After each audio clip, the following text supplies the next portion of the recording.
This is chakra 4. And this is at the level of the heart, the sacred heart of Jesus. Jesus, as Leopold Bloom says in Ulysses, with his heart on his sleeve. Anahata, and that means not hit. Ana is not, hata is hit. What this refers to is the sound that is not made by any two things striking together. The sound of my voice, any sound you hear is made by two things striking together. The voice, the air on the larynx cord. What is the sound that is not made by any two things striking together? It is Om. It is the sound of the energy of the universe of which all things are manifestations. The energy is what underlies all the forms, E equals mc squared. And the sound of that energy is said to be Om.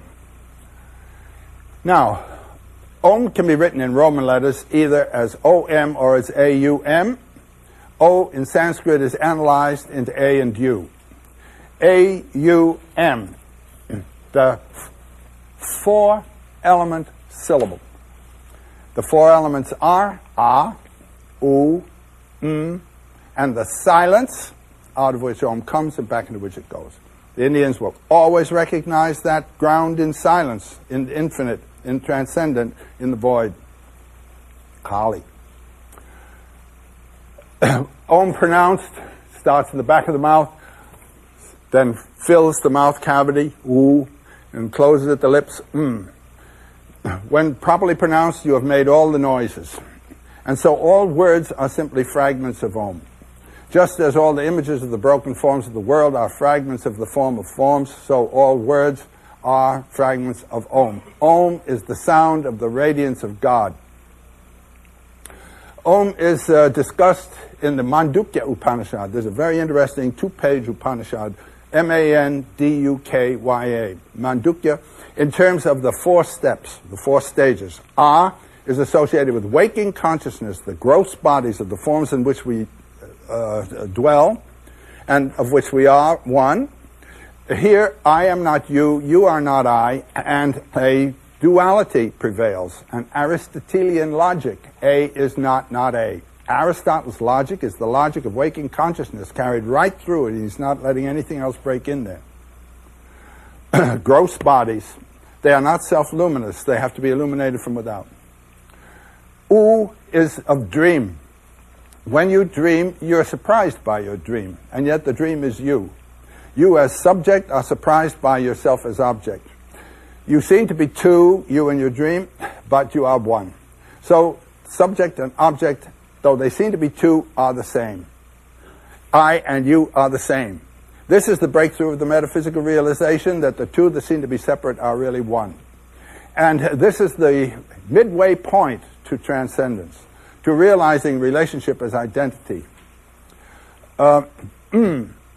Also, the objects of dream are subtle objects, self-radiant, changing form rapidly. Dream, vision, God. The gods and heavens and hells are what might be called the cosmic aspect of dream.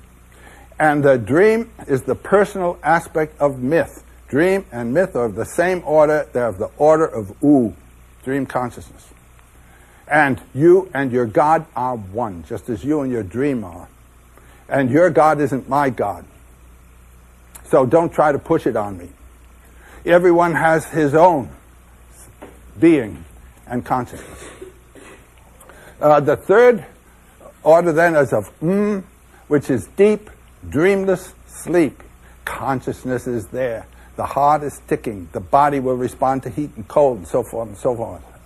But the waking consciousness, the aham consciousness, the ego consciousness, is not in touch with consciousness. It is wiped out by darkness. The goal of yoga is to bring your waking consciousness into that field of awake. And then what it will experience is undifferentiated consciousnness.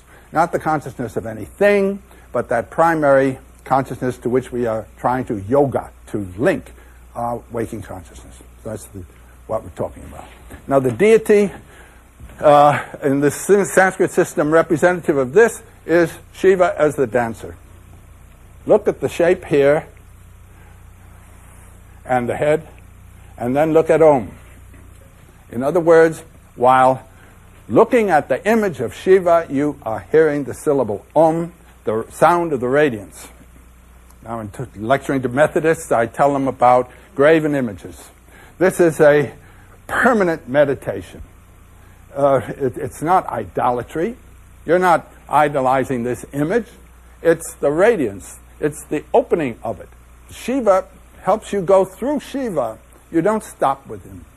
And this is the little dwarf forgetfulness on whom he is dancing.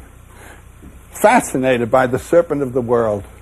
Ignorant of the fact of this weight on his back, just as we all are. Shiva's right there waiting for us to recognize him.